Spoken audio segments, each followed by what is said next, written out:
एक मुलाकात ऐसी शख्सियतों के साथ जिन्होंने दिया है अपने जीवन को एक नया मुकाम। रूबरू कराएंगे ऐसी कुछ हस्तियों के साथ एक खास शख्सियत के साथ मुलाकात। जयदेव पटेल के साथ नंबर 1 इंडिया न्यूज पर रात। नमस्कार दोस्तों, मैं जयदेव पटेल, आपका एक बार फिर स्वागत है एक खास शख्स के साथ मुलाकात प्रोग्राम में। आज हम बात करेंगे यूपी की राजनीति में क्या कुछ चल रहा है। बुलडोजर या लैपटॉप, कौन हावी हो रहा है, कौन टॉप पर है और कौन फ्लॉप होता हुआ दिखाई दे रहा है। इसी पर आज हम चर्चा करेंगे, क्योंकि यूपी चुनाव के ऐलान में दरअसल 1 महीने से भी कम का समय रह गया है। ऐसे में हर राजनीतिक दल अपनी अपनी जीत को सुनिश्चित करने और अपने अपने वोट बैंक को बचाए रखने के लिए सियासी वार पलटवार का तीखा सिलसिला शुरू कर दिया है। अलग अलग जगह पर आप समझ सकते हैं, अब्बाजान की बात हो रही है, काल मैनी की बात हो रही है, तमाम दूसरे उपमाओं का जिक्र हो रहा है। बता दें कि इस बार यूपी में इन बयानबाजियों का सिलसिला सीएम योगी के अब्बाजान वाले बयान से शुरू हुआ। उसके बाद तो मर्यादाओं की धज्जियां उड़ानी शुरू हो गई और चुनाव के अहम मुद्दे विकास, रोजगार, बिजली, पानी कहीं गुम होते हुए दिखाई देने लगे हैं। और अगर बात बयान की करें तो सीएम योगी ने अब्बाजान जैसे शब्द का इस्तेमाल किया, तो कांग्रेस नेता राशिद अलवी ने कालनेमी जैसे शब्द का इस्तेमाल किया, तो अखिलेश यादव ने तुष्टीकरण की राजनीति का आरोप लगा दिया, तो केशव प्रसाद मौर्य ने लुंगी चाप और जालीदार टोपी जैसे शब्दों का इस्तेमाल किया।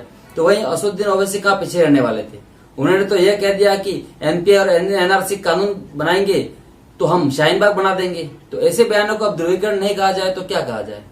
इस पर आज का सवाल है कि यूपी में कौन टॉप कौन फ्लॉप, बुलडोजर या लैपटॉप, और यूपी में मर्यादाओं की सीमा क्यों टूटी। इसी पर चर्चा करने के लिए हमारे साथ खास मेहमानों का एक पैनल जुड़ गया है, जिसे आप देख पा रहे हैं। बीजेपी के प्रदेश प्रवक्ता गिरधारी लाल रैना, कांग्रेस के प्रदेश प्रवक्ता अंशु अवस्थी, समाजवादी पार्टी के प्रवक्ता वंदना सिंह थोड़ी देर में जुड़ेगी। आप सभी का बहुत बहुत स्वागत है आज के हमारे प्रोग्राम में।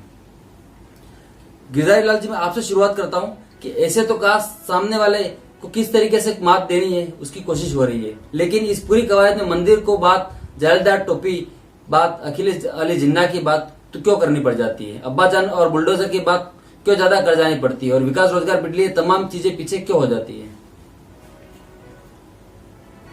सबसे पहले मैं आपको धन्यवाद देता हूं कि आपने मुझे अवसर प्रदान किया और आपके दर्शकों को और सबके साथियों को नमस्कार कहता हूं। भारतीय जनता पार्टी ने कभी इसकी शुरुआत नहीं की। भारतीय जनता पार्टी सबका साथ, सबका विकास, सबका विश्वास और सबके प्रयास पर विश्वास करती है और इसी प्रकार की नीतियां बनाकर जो हमारे पूर्व के नेताओं ने आदर्श, हमारे दीनदयाल उपाध्याय जी जैसे ने ये अंत्योदय की बात करके आखिर में जो पंक्ति में खड़ा है उस व्यक्ति के विकास की बात करी, उनकी आधार पर उसी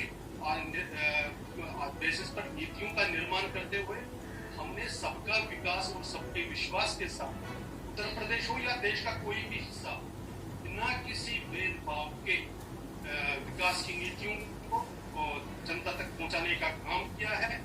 बिल्कुल जिन लोगों ने क्राइम और उसके साथ उसको स्टॉप करने के लिए आज उत्तर प्रदेश को हम देखें, चाहे वो किसी भी वो बीमारू राज्य से निकलकर एक समर्थ राज्य की तरफ बढ़ता हुआ जा रहा है, इसलिए ये दोषारोपण तो भारतीय जनता पार्टी पर नहीं लग सकता है।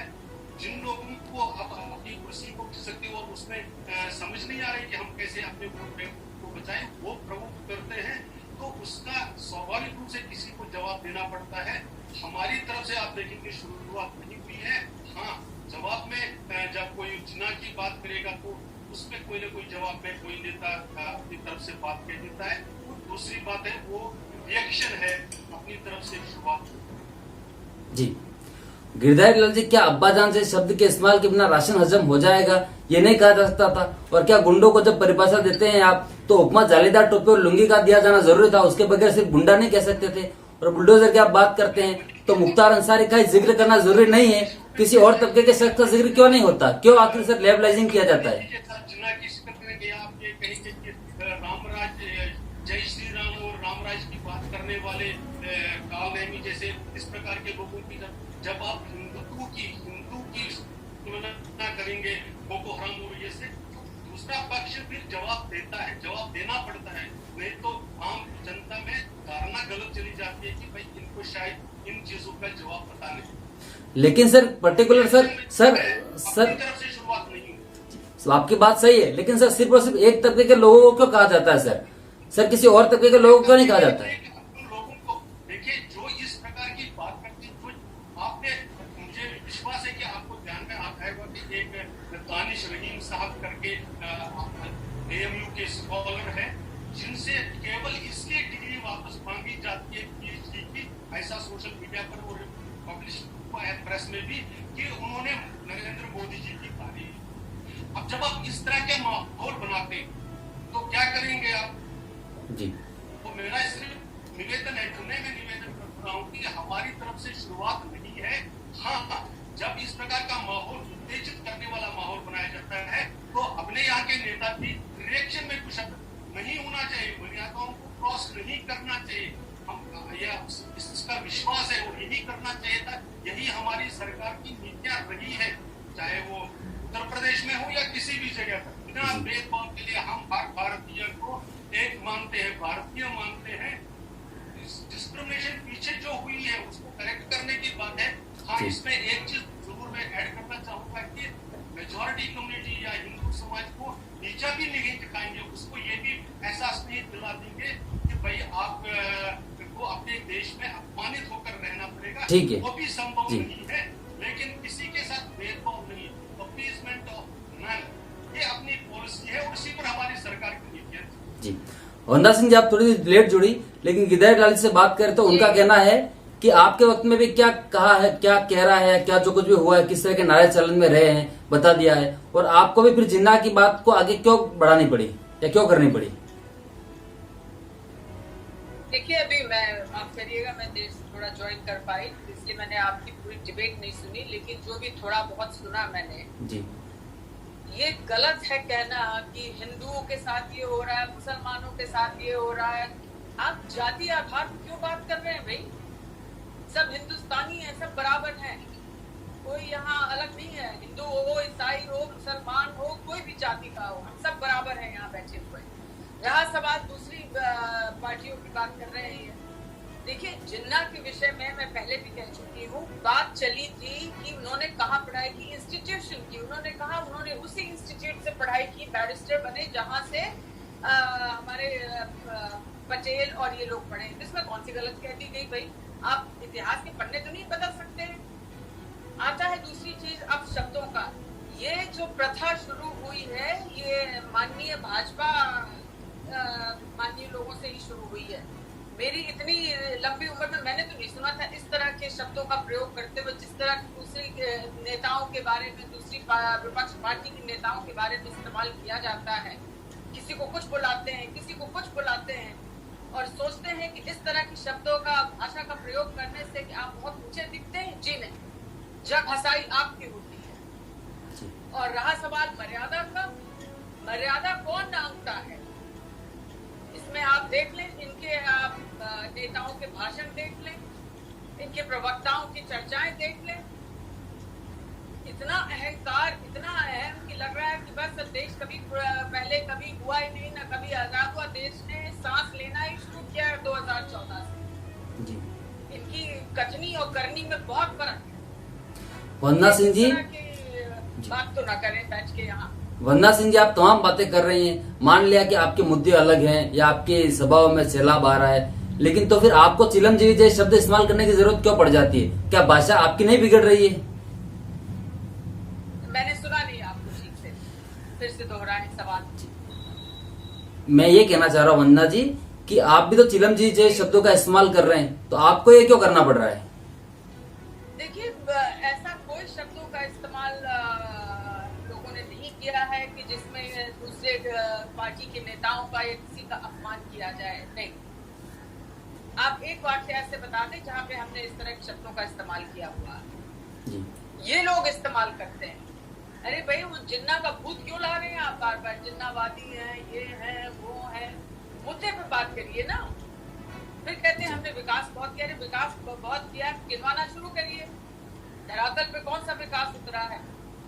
और जनता जो है इस वक्त देख रही है, सब वो त्राही कर रही है। देख रहे हैं आप हमारे देश का क्या हाल है। रिपोर्ट कार्ड सामने, और हमने नहीं, इन्हीं के नेता बोलते रहते, सुब्रमण्यम स्वामी ने इनके रिपोर्ट कार्ड रख दिए हैं। अर्थव्यवस्था fail, security, border security fail. यह विपक्ष नहीं कह रही है, इनके खुद के नेता बोल रहे हैं। गिरधारी लाल जी, जी वो सामने है। जी, गिरधारी लाल जी, एक वंदना सिंह की बात का आपसे कोई रिएक्शन करना चाहते हैं? मैं वो वाली रिएक्ट राजनीतिक पे विश्वास नहीं रखता हूँ, लेकिन सचमुच में रिपोर्ट कार्ड देश के ही नहीं यहाँ के सामने है और विशेषकर उत्तर प्रदेश की जनता के सामने है। उज्ज्वला स्कीम में कितने लोगों को इर्रेस्पेक्टिव ऑफ वो किस धर्म से, भाई साहब पैसे नहीं है किसी के पास, मैंने बीच में बिल्कुल नहीं बात, मैं सिविलाइज्ड उसमें विश्वास करता हूँ, इसलिए चुपचाप जरूर बोले, मैं सुन रही हूँ। तो इसलिए वो हमने देखा हुआ है। हम बीमारू स्टेट से, जिसको बिल्कुल मैं खुद नहीं कह रहा हूँ कि ये तो सरकारी रिपोर्ट कहती है, CMI की एम्प्लॉयमेंट की रिपोर्ट देख लीजिए कि वापस हमने किस प्रकार से कोविड स्टेटस पर उत्तर प्रदेश को लाकर खड़ा कर दिया। उत्तर प्रदेश में जो दंगों का इतिहास था उसको कैसे बदलकर एक शांतिप्रिय प्रदेश करने की बात की। इन्वेस्टमेंट किस लेवल तक आई हुई है, किस प्रकार से आज अमेठी की सूरत बदलकर वहां पर अब डिफेंस प्रोडक्शन किस प्रकार से हो रहा है। तो रिपोर्ट कार्ड तो हमारा सबके सामने है, वो तो लोग भी अप्रिशिएट उसको कर रहे हैं, इसलिए मुझे उस पर ज्यादा नहीं कहना है। लेकिन जो ये जात वाली बात कहते हैं, अच्छा नहीं लगता है कि जो मुस्लिम यादव कॉम्बिनेशन, ये कॉम्बिनेशन, वो कॉम्बिनेशन जीवन भर करते रहे। ठीक है वरना सिंह जी, एक छोटा सा रिएक्शन, उसके बाद मैं जाता हूँ अंशु अवस्थी जी के पास। एक शब्द मैं कहना चाहती हूँ, आपने अभी बात की इतना विकास, अभी हाल में जो आप देख लीजिए क्या हाल हो रहा है हमारे नौजवानों का उत्तर प्रदेश में। नौकरी मांगने के लिए वो सड़कों पे उतरे तो उनके ऊपर आपने पुलिस ने लाठीचार्ज किया। ये सौगात है, हुआ वो राजस्थान से आए हुए, ये हमारे नौजवानों को ये सौगात दी जा रही है नौकरी। ठीक है मैं आप दोनों का वापस दोबारा आऊंगा। अंशु अवस्थी जी, मैं आपके पास आना चाहता हूँ कि आप ही की पार्टी के नेता राशिद अल्वी की किस तरह की भाषा का इस्तेमाल करते हैं। जब प्रियंका गांधी मुरादाबाद पहुंचती है तब उनको धर्म की राजनीति याद आती है। आप भी तो कम वही कर रहे हैं, थोड़ा सा अंदाज जरूर अलग है, लेकिन कोशिश तो आपकी वही है। नहीं, कतई कोशिश ऐसी नहीं है। राजनीतिक जो मर्यादा है उसका सभी को पालन करना चाहिए, और जो लोग भी कर रहे हैं, चाहे हमारी पार्टी के नेता हो या दूसरी पार्टी के नेता हो, नहीं होना चाहिए। राजनीति का जो मूल मकसद है उसके इर्द गिर्द और केंद्रित राजनीति देश को आगे बढ़ा सकती, प्रदेश को बढ़ा सकती। लेकिन आप अगर उठाकर देखें जो आज जिस विषय पर हम डिबेट कर रहे हैं, इसकी जरूरत क्यों पड़ी, अगर इसके आप परिप्रेक्ष्य में जाएंगे पीछे, तो ये पिछले 6-7 साल से जो सिलसिला शुरू हुआ है, जो एक लफाजी की राजनीति शुरू हुई, इसकी शुरुआत किसने की है? अगर आप इसको गौर से आंकड़ों को उठाकर देखें, क्या कभी इस विषय पर डिबेट करनी पड़ी आपको? क्या आपने कभी सुना कि किसी प्रदेश का मुख्यमंत्री ये कहता हो कि ठोक दो? किसी प्रदेश का मुख्यमंत्री ये बात कहता हो कि नौजवान जो है वो उत्तर प्रदेश में योग्य नहीं है, नौकरियां हैं? क्या आपने सुना कि कोई नेता ये कहता हो कि सरकारी नौकरियों में युवा तो हरामखोरी के लिए आते हैं? माफ करिएगा, मुझे मजबूरन आपके डिबेट पे शब्द बोलने पड़ रहे, इसलिए कि एक मंत्री ने बोले, इसको रिपीट करना पड़ रहा है। यानी कि ये जो सिलसिला है ये पिछले 6-7 साल से शुरू हुआ है, और उसी का कारण है कि आज आपको डिबेट करनी पड़ रही है। तो उसमें निश्चित तौर से कुछ बयानवीर हमारी पार्टी में भी होंगे, कुछ दूसरे दलों में भी होंगे, और क्रिया पर प्रतिक्रिया होती है। लेकिन इसको लेकर पंडित जवाहरलाल नेहरू जी एक बड़ी महत्वपूर्ण चीज कहा करते थे। मुझे लगता है उनका उस बात का अनुसरण सभी राजनीतिक दलों को, सभी नेताओं को करना चाहिए कि भाई देश आजाद हो गया, जो राष्ट्रवाद है वो हमेशा जो दूसरे राष्ट्र हैं उनके सामने जब राष्ट्र खड़ा होता है तो उस समय वो राष्ट्रवाद की जो कल्पना है वो अपनी भूमिका निभाता है। देश आजाद होने के बाद हमें राष्ट्र निर्माण और राष्ट्र को मजबूत करने में जुटना है। तो क्या ऐसे लोग जो एक दूसरे जाति के व्यक्ति को चिढ़ाने का काम करते हैं, अपनी भाषाई मर्यादा छोड़कर काम करते हैं, क्या वो राष्ट्र को मजबूत कर रहे हैं? दूसरा, बहुत सारी बातें अजय भारती जी ने कही। मैं तो ये पूछता हूँ कि आपने चारों तरफ साफ विकास कर दिया, चारों तरफ हरा हरा हो गया है, सब सड़कें बन गई, नौकरियां मिल गई, लेकिन रिजर्व बैंक ये कह रहा है कि यूपी में, उत्तर प्रदेश में लोगों की आय घटकर आती है। तो साहब आपका ये विकास कहाँ जा रहा है, इसको भी थोड़ा समझना पड़ेगा। विकास अगर हो रहा है तो उत्तर प्रदेश के 22 करोड़ लोगों को उसका लाभ नहीं मिल रहा। अगर लाभ मिल रहा होता तो रिजर्व बैंक ऑफ इंडिया ये बात नहीं कहता कि उत्तर प्रदेश में जो लोगों की आय 9% की दर से थी वो 5% पर आकर से बढ़ गई, आधी रही। उत्तर प्रदेश में सबसे ज्यादा बेरोजगारी है, तो आखिर ये सब कहाँ जा रहा है? सवाल ये भी तो है। अगर आप दावे कर रहे हैं तो आंकड़े तो बिल्कुल इतर है इससे, तो देखिए सिर्फ और सिर्फ प्रोपेगेंडा फैलाया जा रहा है और उस प्रोपेगेंडा के सहारे अपनी जो असफलताएं हैं उनको छिपाने के लिए इस तरीके ठीक की है, बयानबाजी की जा रही ठीक है सर। आपने सर दोनों पार्टी के ऊपर से आरोप प्रत्यारोप किया है। मैं छोटा सा रिएक्शन ले लेता हूँ sir. Doctor Girdhari Lal ji 10 second अपनी बात कंप्लीट हो रही है जी, 2 मिनट तो जी। 10 सेकंड। जी देखिए मुख्तार अंसारी को लेकर बहुत बात हुई, लेकिन एडीआर की रिपोर्ट कहती है कि सबसे ज्यादा आपराधिक प्रवृत्ति के विधायक बीजेपी में है, सबसे ज्यादा बलात्कारी प्रवृत्ति के एमएलए और लीडर बीजेपी में है, ब्रजेश सिंह जैसे माफिया बीजेपी में है, ब्रजेश सिंह के भाई को बीजेपी चुनाव लड़ाती है। तो इसलिए बात की जा रही है, धार्मिक आधार पर बात हो रही है जी, अपराध को हटाने की बात नहीं हो रही। मुख्तार अंसारी मुसलमान है इसलिए बात होगी, ब्रजेश सिंह अपराधी है वो मुसलमान नहीं इसलिए उन पर बात नहीं होगी। जी, बात सब पर होनी चाहिए। अपराध का, आतंकवाद का, अशिक्षा का कोई धर्म नहीं होता। जी, तो सरकार को धार्मिक रूप से अपना चयन न करके सेलेक्टिविज्म छोड़ के पूरे प्रदेश के बारे में सोचना चाहिए। मैं ये बात कहूँ। जी। Girdhari Lal ji, quick reaction. वही बात है कि सिलेक्टिवली किसी एक हिस्से को उठाकर बोलना और अपनी बात को छिपाना। जब 26/11 के बारे में पुस्तक छापकर जो क्लियर कट पाकिस्तान की इन्वॉल्वमेंट अगर वो कसाब पकड़ा नहीं जाता तो उसको आरएसएस और हिंदू टेरर कहना ये बीजेपी ने शुरुआत की। मौत के सौदागर कहना ये बीजेपी ने शुरुआत करी। इसी प्रकार के बयानात आज से नहीं कितने ही वर्षों से चले आ रहे हैं और राम का अस्तित्व ही नहीं ये बीजेपी ने शुरू कर दी। हम राम सेतु को बनने नहीं देंगे, इस प्रकार की बातें भारतीय जनता पार्टी के ही नेताओं ने करी होगी, इसलिए तो उन्होंने जवाब में ऐसा बोला होगा। इसी तरह से आप कोविड के पीरियड को निकालकर, क्योंकि कोविड केवल भारत की नहीं, वो भी जिन पार्टी ने कम्युनिस्ट पार्टी ऑफ चाइना के साथ समझौता किया उनको शायद उस पर ज्यादा जानकारी होगी कि एक्सपोर्टेड हमारे यहाँ वो उसको एक्सपोर्ट किया गया वायरस को, उसके कारण सारी दुनिया की इकोनॉमी को, जैसे 2008 में इकोनॉमी को क्या हुआ था। बाकी आप CMI की अनएम्प्लॉयमेंट रिपोर्ट देख लीजिए या आप एक दूसरा आंकड़ा अभी इसका देख लीजिए डीमैट अकाउंट्स का, और वो भी कितना डिस्पर्स्ड है, स्कैटर्ड है। उत्तर प्रदेश के तीसरे नंबर पर लोगों के इन्वेस्टमेंट्स का शुरू हुआ है। इसी प्रकार से आप इंफ्रास्ट्रक्चर का, चाहे वो हेल्थ इंफ्रास्ट्रक्चर हो, बुंदेलखंड जैसे एरिया को जिसको भूल ही चुका था यूपी का पुराना प्रशासन, उसमें से किस प्रकार से प्रगति की राह पर उसको आगे करने की बात चली है।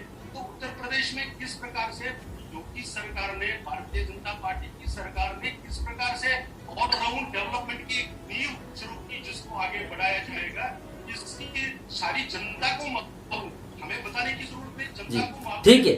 अंशु जी शायद ठीक है। गिरधारी जी, अंशु जी आपकी बात के साथ कोई रिएक्शन करना चाहते हैं जी। देखिए आपने सारी फिर से वही बात कही, बुंदेलखंड की बात की पूरी। मैं तो ये कह रहा हूँ कि जितनी भी एजेंसीज के आंकड़े आपने गिनाए, क्या रिजर्व बैंक ऑफ इंडिया से ज्यादा कोई ऑथेंटिक कोई हो सकता है? रिजर्व बैंक ऑफ इंडिया कह रहा है कि लोगों की आय घटकर आधी रह गई। तो कहने का मतलब ये है कि लोगों के जेब के पैसे जब आधे रह गए तो आपका जो भी किया धरा है उसका कोई मतलब नहीं, वो सब शून्य बन जाता है। इसलिए कि डेमोक्रेसी में और लोकतांत्रिक गणराज्य में, भारत में जो सारी चीजें की जाती हैं वो पब्लिक इंटरेस्ट में की जाती है। अगर आप डेवलपमेंट कर भी रहे हैं और लोगों की आय आधी हो रही है तो इसका मतलब आपकी नीतियां लोगों के लिए नहीं है। आपकी नीतियां इंडस्ट्रीज के लिए हो सकती हैं, फैक्ट्री बनी होंगी, लेकिन लोगों को उससे फायदा नहीं हुआ। तो यानी ये तो बात क्लियर हो जाती है कि जो डेमोक्रेसी में भारत के होना चाहिए, लोक कल्याण की भावना, वो आपके मन में नहीं अगर होती तो रिजर्व बैंक के आंकड़े बिल्कुल अलग होते। नोटबंदी आपने की, हम एक एग्जाम्पल से ले लेते हैं, आपने बड़ी बातें की। नोटबंदी आपने की, 50 दिन का समय आपने मांगा, वो सभी को आज याद है। 8 नवंबर को भूला नहीं है, 2016 का 8 नवंबर। उसके बाद क्या हुआ? डॉक्टर मनमोहन सिंह जी ने कहा था देश की अर्थव्यवस्था 2% से नीचे जाएगी, घट गई और घट गई। उसके बाद लोगों के रोजगार चले गए। कोरोना की बात कर लेते, राहुल गांधी जी ने सबसे पहले कोरोना को लेकर आगाह किया तो आपके मंत्री मजाक उड़ा रहे थे, एक विपक्ष के जिम्मेदार बड़े नेता का मजाक उड़ा रहे थे और उसको गंभीरता से नहीं लिया। परिणाम क्या हुआ? आप नमस्ते ट्रम्प करते रहेंगे पूरे ठीक है देश को कोरोना। अंशु जी, समय का थोड़ा सा अभाव है। और आप याद करिए, ठीक, अंश मैं जी कंप्लीट कर दूं। जी पूरी मीडिया उस समय कुछ वो जो मुस्लिम समाज के जो गुरु थे, जो शिक्षा देते थे दिल्ली में जो लोग थे, मैं उनका एग्जैक्ट नाम नहीं याद कर पा रहा हूँ, उन लोगों को लेकर इतने आरोप लगाए गए पूरे देश में, उन्होंने फैला दिया। लेकिन उन्होंने प्लाज्मा दिया, इसकी बात किसने की? दूसरी बार फिर आई, आपने कहा साहब मोदी जीत गया, कोरोना हार गया, लेकिन आप बंगाल चले गए और जो तबाही मची उसका बुरा हाल हुआ। अभी फिर से राहुल गांधी जी ने कहा है कि अभी आप तैयारियां करिए, थर्ड वेव फिर आ रही, कोरोना गया नहीं है, लेकिन अभी भी आप देखिए इंटरनेशनल फ्लाइट्स नहीं रोकी जा रही। जी यानी कि ठीक, आपका पब्लिक इंटरेस्ट अंशु जी ठीक है। वंदना जी, आपसे क्लोजिंग कमेंट लेना चाहूंगा। सिर्फ फायदे और नुकसान की बातें कर रहे हैं लोगों के, वंदना जी को लेकर आप भी